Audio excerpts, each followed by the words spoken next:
पितृपक्षामध्ये आवर्जून बनवली जाणारी ही गवार आणि काशी भोपळ्याची भाजी आरोग्यासाठी तर अतिशय उत्तम असतेच, पण चवीलाही अगदी भन्नाट लागते बरं का। तर याची अगदी साधी सोपी रेसिपी आहे आज मी तुमच्यासोबत शेअर करणार आहे। चला तर मग सुरुवात करूयात। नमस्कार मंडळी, सोनालीज रेसिपीजमध्ये तुम्हा सर्वांचं खूप खूप स्वागत।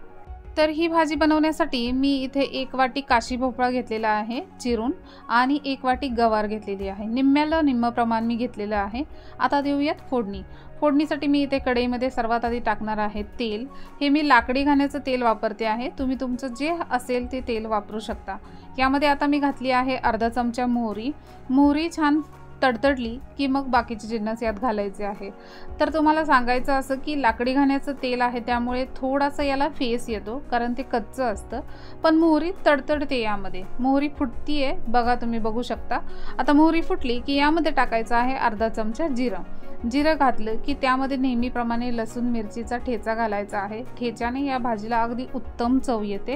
हा ठेचा अगदी अर्ध्या मिनिटासाठी आपल्याला थोडासा परतून घ्यायचा आहे, जेणेकरून याचा कच्चेपणा निघून जाईल। ठेच्याचा कच्चेपणा निघून गेला की तुम्ही यामध्ये चिमूटभर हळद घालायची आहे। तुम्हाला हळद आवडत असेल तर तुम्ही कमी जास्त तुमच्या आवडीनुसार करू शकता। हळद घातली की ती पण या ठेच्यामध्ये थोडीशी मिक्स करून घ्यायची आहे, खूप जास्त नाही परतायची, अगदी थोडीशी। त्यानंतर यामध्ये घालायची आहे निवडलेली गवार। गवार मी स्वच्छ धुवून घेतलेली आहे आणि भोपळ्याचे काप। हा काशी भोपळा आहे। यामध्ये चवीनुसार मीठ टाकायचं आहे। मीठ टाकलं की हे चमच्याने आपल्याला व्यवस्थित मिक्स करून घ्यायचं आहे। सर्व जिन्नस व्यवस्थित मिक्स झाले की यावर आपल्याला झाकण ठेवून शिजवून घ्यायचं आहे। तर साधारण झाकण ठेवल्याच्या नंतर मी एक 7 ते 8 मिनिटांनी ही भाजी झाकण उघडून पुन्हा एकदा व्यवस्थित हलवून घेणार आहे। तर तुम्ही पाहू शकता याला फारशी वाफ बसलेली नाही। हे मी एकदा हलवून घेणार आहे, कारण कंटिन्यू ठेवलं तर ते जळण्याची किंवा करपण्याची शक्यता असते। यावर पुन्हा झाकण ठेवून पुन्हा 5 मिनिटं मी शिजवून घेतलेला आहे आणि 5 मिनिटांनी तुम्ही बघू शकता किती छान वाफ बसलेली आहे। भोपळा अगदी छान शिजलेला आहे। एक भोपळ्याचं स्लाइस मी तुम्हाला इथे कट करून दाखवते बघा।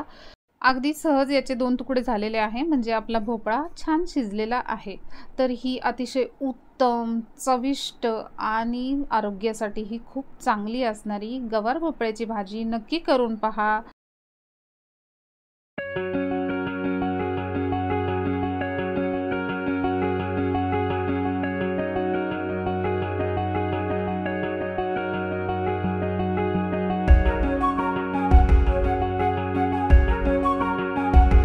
तर व्हिडिओ आवडला असेल तर व्हिडिओला लाईक करा, शेअर करा आणि सबस्क्राईब करा। आजच्या व्हिडिओमध्ये एवढंच। भेटूयात पुन्हा एका नवीन रेसिपी सोबत। तोपर्यंत धन्यवाद।